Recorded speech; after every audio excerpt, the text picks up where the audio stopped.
Olá, seja bem-vindo à nossa catequese de hoje. Estamos no último domingo do ano, festa da Sagrada Família, e vamos então hoje ter esta oportunidade da nossa última catequese do ano.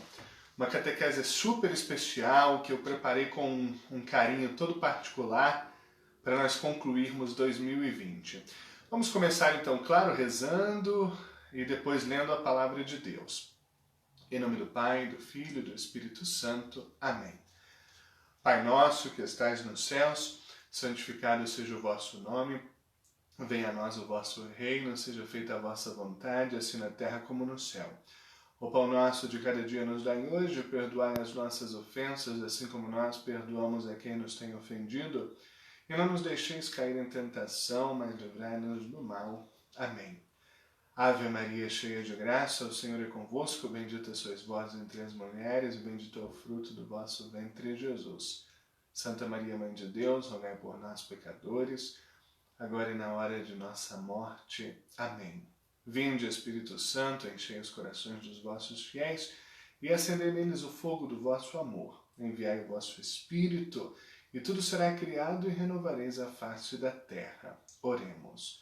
Ó Deus, que instruístes os corações dos vossos fiéis com a luz do Espírito Santo, fazei que apreciemos retamente todas as coisas, segundo o mesmo Espírito, e gozemos sempre da sua consolação.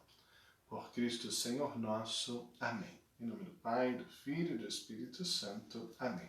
Vamos então fazer a leitura da Palavra de Deus que anima esta festa da Sagrada Família. Estamos começando o ano B da nossa liturgia. Hoje temos o livro do Eclesiástico, o Salmo 127, a carta de São Paulo aos Colossenses e o Evangelho de Lucas. Comecemos então. Primeira leitura do livro do Eclesiástico. Deus honra o Pai nos filhos e confirma sobre eles a autoridade da mãe. Quem honra o seu pai alcança o perdão dos pecados, evita cometê-los e será ouvido na oração cotidiana. Quem respeita a sua mãe é como alguém que ajunta tesouros. Quem honra o seu pai terá alegria com os próprios filhos, e no dia em que orar será atendido. Quem respeita o seu pai terá vida longa, e quem obedece ao pai é o consolo da sua mãe. Meu filho, ampara o teu pai na velhice, e não lhe causes desgosto enquanto ele vive. Mesmo que ele esteja perdendo a lucidez, procura ser compreensivo para com ele. Não o humilhes em nenhum dos dias de sua vida. A caridade feita a teu pai não será esquecida, mas servirá para reparar os teus pecados, e na justiça será para a tua edificação. Palavra do Senhor, graças a Deus. Salmo 127. Felizes os que temem o Senhor e trilham seus caminhos. Feliz és tu se temes o Senhor e trilhas seus caminhos. Do trabalho de tuas mãos hás de viver, serás feliz, tudo irá bem. A tua esposa é uma videira bem fecunda no coração da tua casa. Os teus filhos são rebentos de oliveira ao redor da tua mesa. Será assim abençoado todo homem que teme o Senhor. O Senhor te abençoe de Sião cada dia de tua vida. Leitura da carta de São Paulo aos Colossenses. Irmãos, vós sois amados por Deus, sois os seus santos eleitos. Por isso revesti-vos de sincera misericórdia, bondade, humildade, mansidão e paciência, suportando-vos uns aos outros e perdoando-vos mutuamente, se um tiver queixa contra o outro. Como o Senhor vos perdoou, assim perdoai vós também. Mas, sobretudo, amai-vos uns aos outros, pois o amor é o vínculo da perfeição. Que a paz de Cristo reine em vossos corações, a qual fostes chamados como membros de um só corpo. E sede agradecidos. Que a palavra de Cristo, com toda a sua riqueza, habite em vós Ensinai e admoestai-vos uns aos outros com toda a sabedoria. Do fundo dos vossos corações cantai a Deus salmos, hinos e cânticos espirituais em ação de graças. Tudo o que fizerdes em palavras ou obras, seja feito em nome do Senhor Jesus Cristo. Por meio dele dai graças a Deus o Pai. Esposas, sede solícitas para com vossos maridos, como convém no Senhor. Maridos, amai vossas esposas, e não sejais grosseiros com elas. Filhos, obedecei em tudo aos vossos pais, pois isso é bom e correto no Senhor. Pais, não intimideis os vossos filhos para que eles não desanimem. Palavra do Senhor, graças a Deus. O Evangelho de hoje, então, trazemos a apresentação de Jesus no templo com o texto de Lucas, Lucas 2, 22, 40. Proclamação do Evangelho de Jesus Cristo segundo Lucas. Quando se completaram os dias para a purificação da mãe e do filho, conforme a lei de Moisés, Maria e José levaram Jesus a Jerusalém, a fim de apresentá-lo ao Senhor. Conforme está escrito na lei do Senhor, todo primogênito do sexo masculino deve ser consagrado ao Senhor. Foram também oferecer o sacrifício, um par de rolas ou 2 pombinhos, como está ordenado na lei do Senhor. Em Jerusalém havia um homem chamado Simeão, o qual era justo e piedoso, e esperava a consolação do povo de Israel. O Espírito Santo estava com ele, e lhe havia anunciado que não morreria antes de ver o Messias que vem do Senhor. Movido pelo Espírito, Simeão foi ao templo. Quando os pais trouxeram o menino Jesus para cumprir o que a lei ordenava, Simeão tomou o menino nos braços e bendisse a Deus. Agora, Senhor, conforme a tua promessa, podes deixar teu servo partir em paz. Porque meus olhos viram a tua salvação, que preparaste diante de todos os povos, luz para iluminar as nações e glória do teu povo Israel. O pai e a mãe de Jesus estavam admirados com o que diziam a respeito dele. Simeão os abençoou e disse a Maria, a mãe de Jesus: Este menino vai ser causa tanto de queda como de reerguimento para muitos em Israel. Ele será um sinal de contradição. Assim serão revelados os pensamentos de muitos corações.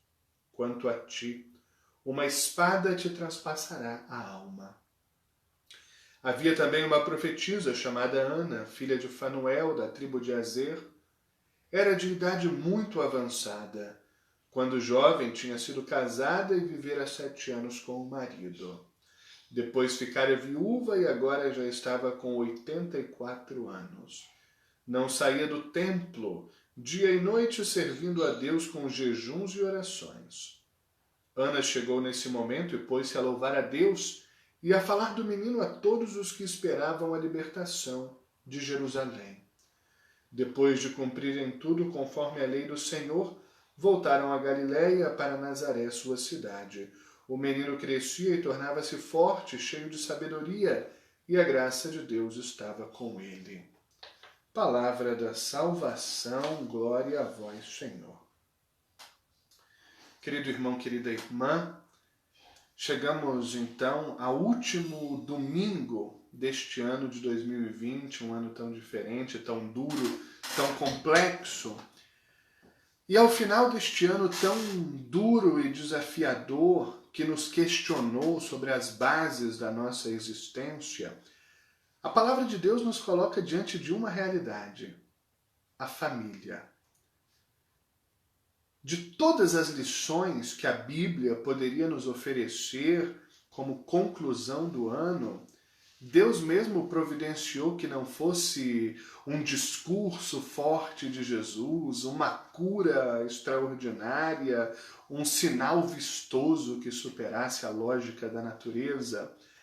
No horizonte deste ano, a última lição de Deus para nós é o convite a olhar para a família. Desde logo nós podemos compreender os motivos dessa última lição de Deus. A família é o lugar do amor. Não um amor parado, mas um amor vivo, diariamente renovado, pulsante. Um amor que circula permanentemente e que se demonstra e se experimenta no dia a dia, no cotidiano, na rotina. A família é o contrário da solidão. Na família, cada indivíduo encontra a sua identidade e a sua realização não no eu, mas no nós. Se alguém não está bem, é a família que não está bem. Se alguém conquista uma vitória, é a família que conquista uma vitória. A família é o contrário do individualismo. E a família é também o lugar da acolhida. Diferente, por exemplo, de um emprego onde alguém simplesmente pode do dia para a noite dizer eu me demito, ou de um endereço que alguém do dia para a noite pode simplesmente se mudar. Com a família, não. Ninguém pode demitir-se da família. Ninguém pode dizer esta família não é mais minha. Na família se está. Não nos esqueçamos jamais. Deus, que é pleno em si mesmo e existe desde sempre, quis vir ao mundo e se integrar a uma família. Mais ainda, Deus mesmo é uma família. Nós estamos acostumados a chamar de Santíssima Trindade, mas poderíamos tranquilamente chamar de Santíssima Família. Deus é relação, movimento, reciprocidade, comunicação. A relação entre Deus Pai, Deus Filho, Deus Espírito Santo é uma relação de natureza familiar. Ao se encarnar na história, Deus, em Jesus Cristo, se apresenta no contexto de uma família. Como toda a humanidade hoje pode contemplar na cena do presépio. Uma família que podia ser a minha, que podia ser a sua. Há de tantos homens e mulheres ao longo da história. Pobre, trabalhadora, religiosa, da periferia, nascida e crescida muito longe dos palácios, da riqueza e do poder. Nessa família, a mulher, ainda tão jovem, deu à luz no curral, porque as portas não se abriram para ajudar a jovem grávida que não tinha o dinheiro necessário para alugar uma boa hospedaria. Mais tarde, essa família será também refugiada, migrante. Viverá os dramas da morte prematura do marido, do pai, da perseguição política e religiosa, do machismo, da desigualdade social, da tortura e da morte brutal do filho nas mãos de um sistema injusto e manipulador que, aliado a gananciosos líderes religiosos, tremeu diante da possibilidade de perder o trono. Nosso mestre, o fundador da nossa religião, Jesus de Nazaré, nunca se apresentou ao mundo como um soberano, um intocável. Era o filho do carpinteiro, o filho de Maria, o primo de João o Batista. Aos seus amigos e amigas chamou irmãos e irmãs. Para rezar, Jesus Cristo não usava termos ó Altíssimo, Senhor Deus, o Onipotente. Era só papai, Abá, paizinho. Jesus Cristo foi o primeiro e único fundador de religião em toda a história humana a apresentar Deus como Pai, a chamar Deus de Pai e a declarar que Deus é um Pai bondoso, generoso e aberto, que ama imensamente cada criatura humana e todas elas com o amor de Pai. E lá no alto da cruz, vendo que ainda não bastava ter dado à humanidade um pai, Jesus dá ao mundo uma mãe, a sua própria mãe, que alarga o coração na medida da humanidade toda e a todos acolhe, com todos se preocupa, por todos quer interceder. Na primeira leitura que acabamos de ouvir do livro do Eclesiástico, o livro de Ben Sirá, a Sagrada Escritura quer nos levar a encarar a família com sabedoria. A palavra mais repetida no texto é honrar, que significa na Bíblia dar importância, dar valor. A palavra de Deus nos ensina, então, que é sábio quem dá importância aos próprios pais, respeita-os e reconhece neles instrumentos de Deus para gerar a vida, a nossa vida. Essa constatação nos leva ao dever de gratidão para com os pais. Um dever que deve se traduzir concretamente como amparo, assistência, escuta, compreensão com as suas limitações e valorização dos seus bons conselhos. Repare, querido irmão, querida irmã, que o texto não fala que para essas atitudes é necessário que os pais sejam virtuosos ou bons. Mesmo se os nossos pais nem sempre acertaram, ou mesmo que nem sempre tenham feito bem a nós, ainda assim continua valendo o conselho bíblico do respeito e do cuidado. Quero destacar um aspecto particular no texto, que é a ênfase que o autor sagrado dá ao momento da velhice. O Papa Francisco tem nos alertado de que a nossa sociedade é uma sociedade do descartável, que descarta seres humanos. A começar dos idosos, essa é uma realidade que está posta hoje na nossa sociedade, com a qual nós cristãos não podemos jamais compactuar. Os idosos devem ser respeitados, cuidados, valorizados, devem ter o seu espaço e a sua autonomia garantida. Veja o que diz o texto: ampara o teu pai na velhice, mesmo que esteja perdendo a lucidez, não o humilhes. É uma lição para toda a sociedade de hoje, como nós tratamos os nossos idosos. Para os que têm os pais já do outro lado da vida, ainda não acabou a relação.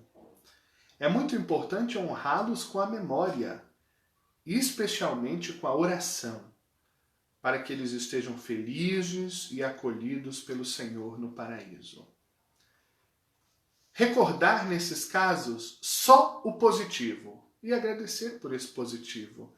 Mesmo para aqueles pais que talvez deixaram 99 lições ruins e uma boa, vale a pena lembrar só a boa e agradecer por ela. A leitura do Eclesiástico nos reforça uma certeza fundamental. O amor praticado, e só o amor, não passa jamais. Não será jamais esquecido. Não se perderá jamais no tempo.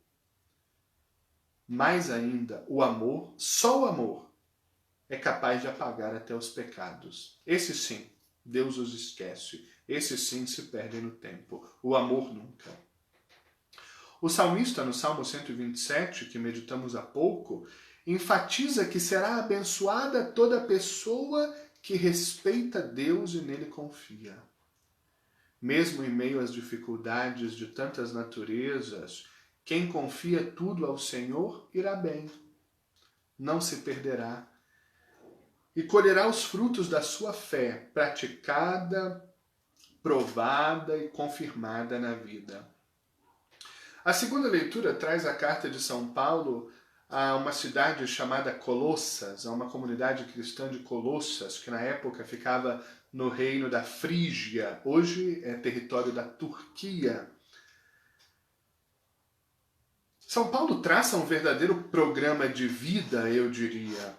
A premissa é anunciada logo de cara, na primeira frase da leitura.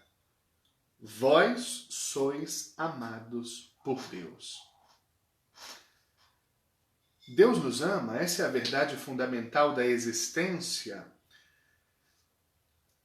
Não deve, porém, ser uma mera constatação individual, uma alegria, um triunfo individual, o fato de que Deus me ama, mas deve nos levar a uma resposta concreta, tanto a Deus, que é a fonte do amor, mas especialmente às pessoas, que são as destinatárias do amor imenso de Deus.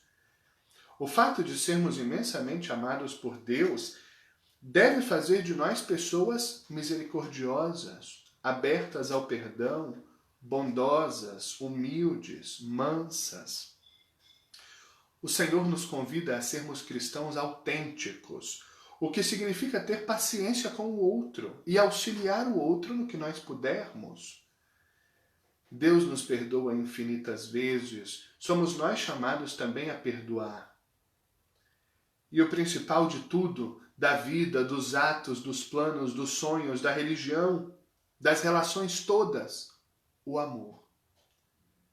Sobretudo, diz a palavra de Deus hoje, amai-vos uns aos outros, porque o amor é o vínculo da perfeição. Só é perfeito quem ama, mesmo que seja imperfeito. É o amor que aperfeiçoa tudo. Um dos frutos do amor é a paz, tão almejada nos nossos dias. A leitura conclui oferecendo um conselho às famílias. Para as mulheres, solicitude. Para os homens, amor e nenhuma grosseria. Para os filhos, obediência. Para os pais, nenhuma intimidação aos filhos. O essencial aqui é entender que todas as relações dentro da família devem ser baseadas no amor, e só no amor, em mais nada. No amor, a solicitude da mulher ao marido não é dominação, nem machismo, nem limitação da liberdade. No amor, para o homem, as grosserias não são uma opção.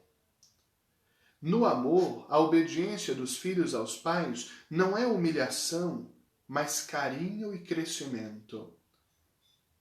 No amor, a intimidação dos pais para com os filhos não entra, e a educação se dá pelo exemplo. No amor não há espaço para violência, para ofensa, para o feminicídio, para agressão, para ruptura, para traição. No amor tudo dá certo, mesmo em meio às dificuldades da caminhada, da situação econômica, das personalidades distintas, dos gênios fortes e das visões diferentes de mundo. No Evangelho, Jesus menino é levado ao templo por seus pais. Que bonito exemplo de pais que levam seu filho à igreja desde pequenino. Ali o menino Deus é encontrado por duas pessoas, ambos idosos, atentos aos sinais de Deus e cheios de fé, Simeão e Ana. Eles dão testemunho da divindade de Jesus. Simeão toma Jesus nos braços e, sem saber, o apresenta ao mundo inteiro, definindo-o como a salvação que Deus quer oferecer a todos os povos, luz para se revelar às nações. Jesus é, assim, reconhecido como libertador e salvador, a quem Deus enviou, não só ao seu povo, mas a todos os povos da terra. Aqui desponta uma revelação muito importante do Evangelho. A universalidade da salvação de Deus. Deus já não tem mais um povo eleito, mas a sua salvação é para todos os povos, independentemente da sua etnia, da sua cultura, das suas fronteiras e até dos seus esquemas religiosos. A lição desse trecho evangélico de hoje é que Jesus é o Deus que vem ao encontro das pessoas, com uma missão que lhe foi confiada pelo Pai. Levar os homens e mulheres de todos os tempos da escravidão para a liberdade e apresentar a proposta de salvação de Deus a todos os povos da terra, mesmo aqueles que não pertencem tradicionalmente ao povo de Deus. Querido irmão, querida irmã, na conclusão deste ano, e olhando para o horizonte novo que se desenha à nossa frente, somos chamados a meditar sobre o tema da família. E mais ainda, a transformar tudo em uma família. Nos moldes da família de Jesus, Maria e José, onde o amor é a única regra de convivência. Transformar em sagrada família a própria família, o ambiente de trabalho, o local onde a gente mora, a igreja. Que necessidade a igreja tem de ser mais configurada a uma família e não a uma organização hierárquica? O nosso bairro, a sociedade toda. Olhar para todos, sem exceção, como membros da única família humana, chamada a testemunhar o amor recíproco como categoria de relação. É uma realidade que se constrói dia após dia com gestos concretos, amar, praticar o bem, tomar a iniciativa de transformar o clima dos ambientes e não esperar que outro o faça para só então nós retribuirmos. É preciso que nós cristãos sejamos os primeiros a dar o passo. Permita que eu toque agora num tema sensível. Quero reforçar que todas as famílias são amadas por Deus. Mesmo aquelas que, por tantas razões, não estão configuradas exatamente segundo a disciplina religiosa. A todas as famílias, o Senhor estende carinhosamente a sua mão amorosa e prestativa. Deixa eu contar para você um fato que acontece comigo. Nas últimas semanas, eu voltei a distribuir a comunhão para o povo, nas missas, nas celebrações.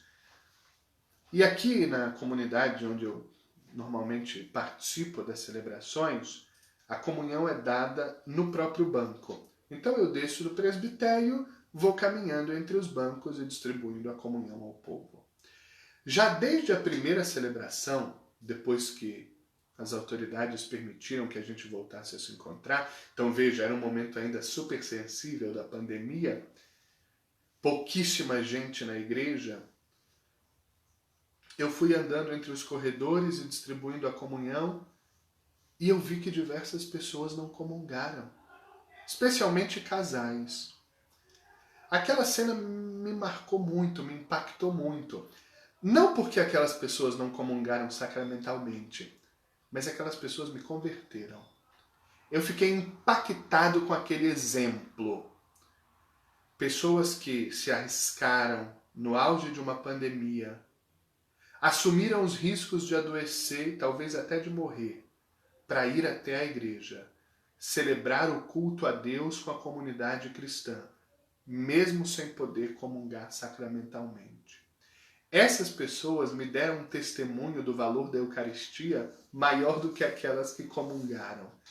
E essas pessoas, sobretudo, deram a mim um testemunho de igreja, de fé, de confiança em Deus, maior do que aquelas que comungaram.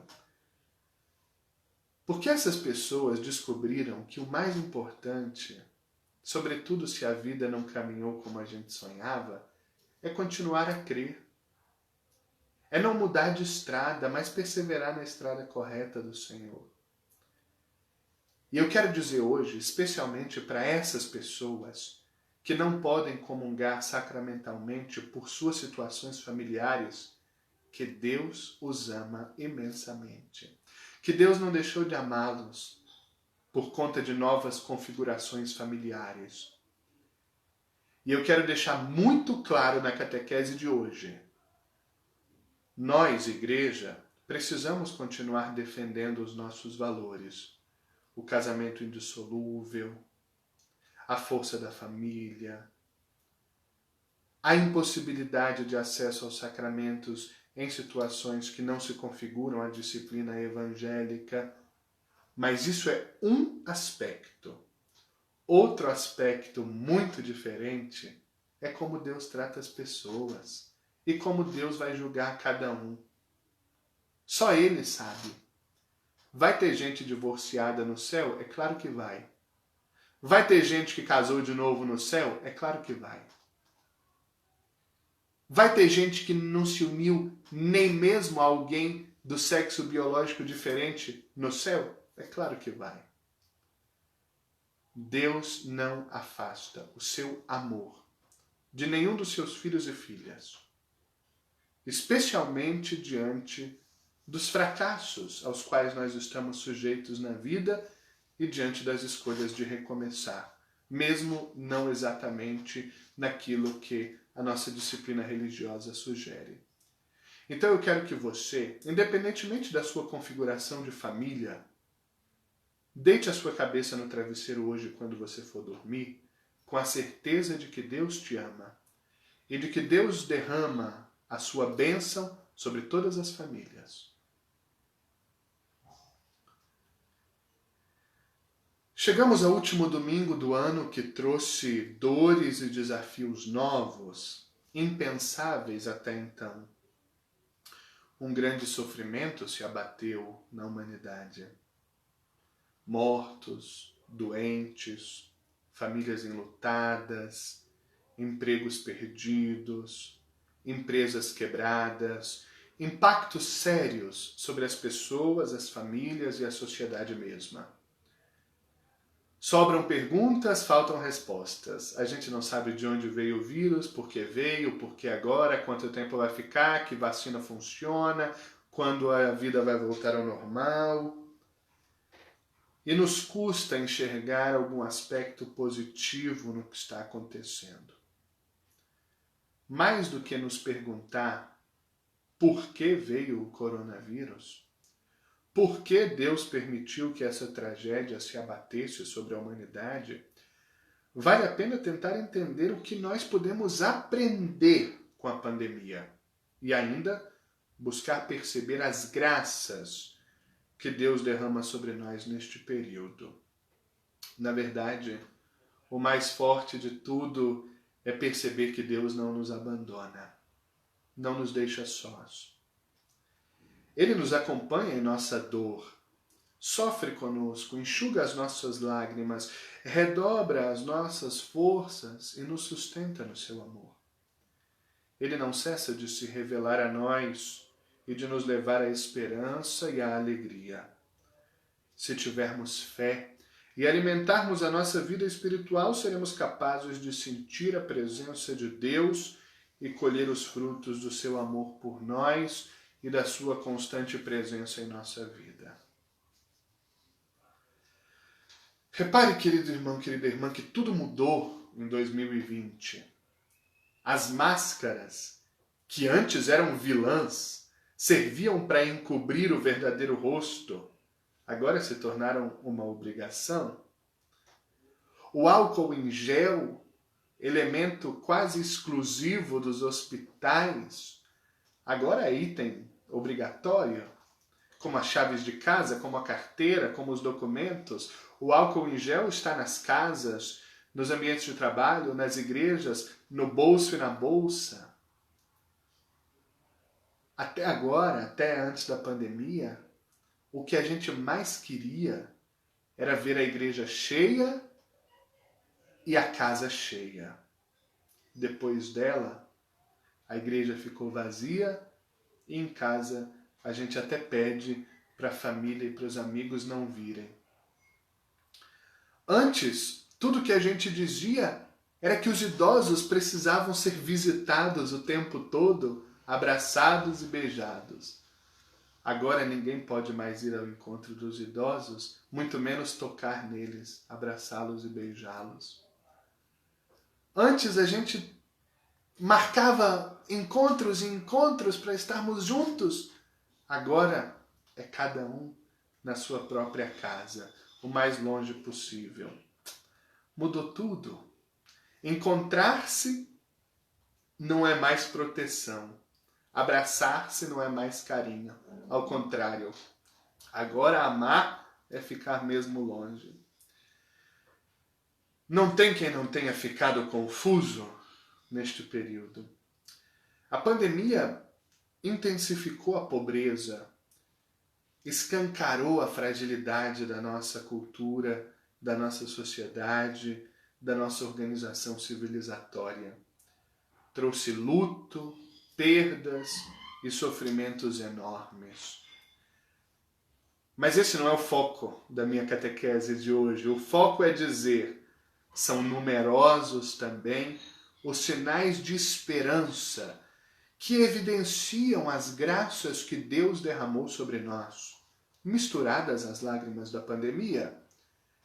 A fé vivida em família, o despertar para a solidariedade e urgente, a constatação de tantos contrastes na sociedade, a reflexão e os passos efetivos para aliviar a dor da nossa gente, o convívio em casa, a oração pessoal, a valorização do estar juntos, o aprendizado de novas formas de trabalho e convivência, a falta que sentimos que nos levou a descobrir o que realmente importa. Deus participa da nossa dor para superá-la. Santo Agostinho escrevia que Deus, por ser soberanamente bom, nunca deixaria qualquer mal existir se não fosse bastante poderoso e bom para fazer resultar do mal o bem.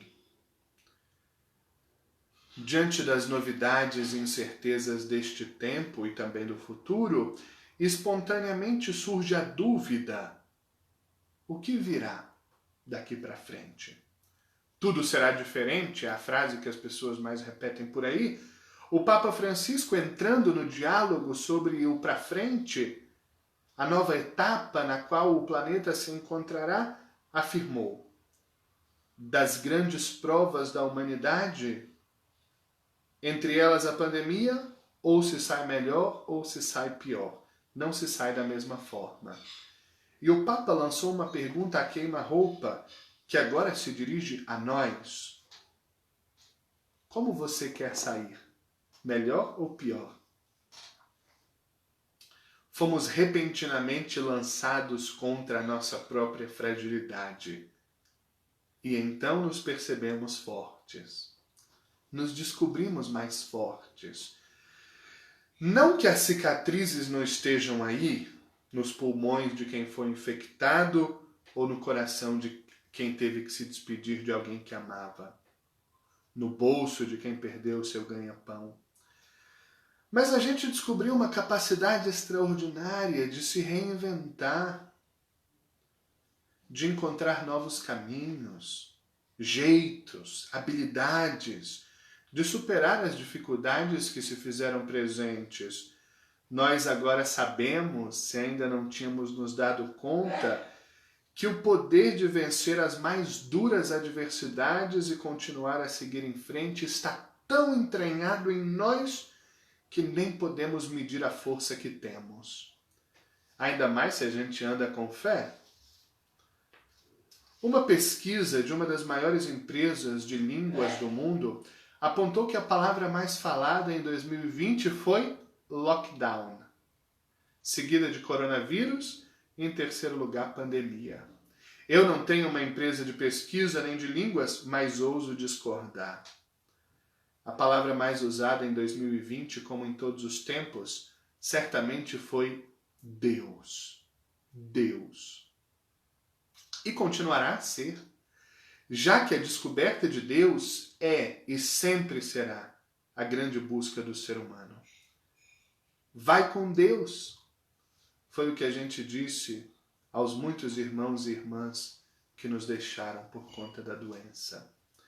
Mais de 190 mil, só os brasileiros até aqui. Fica com Deus, provavelmente com um nó na garganta. Foi o nosso desejo aos nossos queridos que nós não pudemos mais encontrar.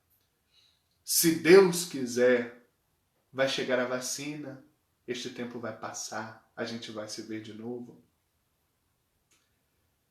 Só Deus mesmo, nas horas mais duras. E alguém me disse nos últimos dias, Deus te proteja, quando nós mesmos já não podíamos mais proteger quem amamos. Fala-se tanto em novo normal. Uma das indicações do Papa Francisco para o novo tempo que vai se abrir na humanidade é lembrar que as pessoas são mais importantes do que a economia. Construir a solidariedade é o apelo que o Papa tem repetido. Outro rosto do novo normal, ainda segundo Francisco, é a esperança contagiosa, uma força sagrada que vence as incertezas da existência. Hoje, celebrando a Sagrada Família na conclusão do ano, aparece diante de nós uma resposta espetacular. Como será o novo normal? Como fazer com que o novo normal seja melhor do que o que existia antes? Transformando todas as nossas relações em uma família. Olhando para cada próximo como irmão, como irmã, preenchendo de ternura, preocupação e disponibilidade as relações humanas, com os de perto e os de longe, fazendo de cada momento um desafio de construir o sentido da família e, no amor, encontrando novas bases de condução dos nossos dias, projetos, afetos e esperanças. Concluo com uma pequena partilha que brota do meu coração. Na noite de Natal, há 3 dias, aqui na Capela da Divina Misericórdia, onde eu costumo estar, senti uma alegria imensa, vendo a casa menos vazia, o povo reunido rezando. Ao final da missa, crianças, adultos e idosos foram até o presépio montado ao lado do altar. Eu fiquei observando aquela gente tão amada por Deus e pela igreja, vi lágrimas que caíam de tantos olhos. Foi uma missa belíssima, alegre, penso que um dos momentos mais felizes do ano. Uma missa cheia de esperança e de consolação, em que nós exclamamos: o Salvador chegou, o menino nos nasceu, um filho nos foi dado e ele é o príncipe da paz. Tinha gente que desde março não vinha à igreja. Crianças que há meses e meses não podiam ir à igreja. Para mim era uma dor durante a pandemia ver a igreja vazia, principalmente sem as crianças e sem os idosos, porque a igreja é, em primeiro lugar, das crianças, a igreja pertence às crianças, é delas. E é também dos idosos, essas pessoas que ao longo de décadas e décadas com fidelidade serviram a igreja, amaram a igreja, estiveram na igreja. A igreja é a casa dos idosos, a casa das famílias, a casa de todos os fiéis. Ali, diante do presépio, eu vi que toda essa gente começava de novo a se sentir em casa. Fiquei lá por diversos minutos, observando as pessoas que iam se revezando diante do presépio. Diante da cena do nascimento de Jesus, o menino Luz com os braços abertos para acolher a todos. Depois que todos deixaram a capela, eu fiquei lá sozinho contemplando o presépio. E dentro de mim nasceu uma oração espontânea que eu agora compartilho e que são as minhas últimas palavras em 2020. Precisamos de vocês, Sagrada Família, da periferia de Belém. Precisamos de você, José, da sua integridade em um mundo tão corrupto, do seu silêncio tão carregado de sabedoria em um mundo de vozes que tentam gritar sempre mais alto do que as outras, quase sempre sem nenhuma sabedoria, carregando só os próprios interesses. Precisamos de você, José, da sua justiça em dias tão injustos. Precisamos de você, Maria, da sua generosidade em tempos de tanta autossuficiência. Precisamos de você, Maria, da sua pressa em acreditar, da sua pressa em ajudar, da sua pressa em ir ao encontro de quem precisa, em uma geração tão acomodada, tão voltada para o próprio conforto e tão lenta para perceber o sofrimento do outro. Precisamos de você, Jesus. Precisamos da sua ternura em dias tão ásperos. Precisamos da sua pureza em tempos tão controversos. Precisamos dos seus braços abertos nesta geração tão egoísta. Precisamos da sua luz em momentos tão escuros. Precisamos da sua esperança diante de cenários tão desesperadores. Precisamos do seu amor para romper o ódio desta página da história. Vem, Jesus, nasce de novo sobre a terra, nasce de novo em cada coração humano. Ajuda-nos, Jesus, a encontrar o caminho certo em meio a tanta confusão. Vem até nós, Sagrada Família, e ensina-nos a ser hoje o que vocês foram nos últimos 20 séculos. Amém. Eu desejo a você um feliz ano novo, um bom finzinho de 2020, que 2021 nos traga mais do que uma boa vacina, que é importante também, muitas bênçãos de Deus. Obrigado a você que acompanhou as minhas catequeses desde a Páscoa até aqui, e com a graça de Deus a gente vai continuar também fazendo aquilo que for possível para espalhar a palavra de Deus no mundo, o amor de Deus, como a gente puder. Então, boa viradinha do ano, bom finzinho de ano, e que a gente possa se encontrar muitas vezes em 2021. Ave Maria, cheia de graça, o Senhor é convosco. Bendita sois vós entre as mulheres, e bendito é o fruto do vosso ventre, Jesus.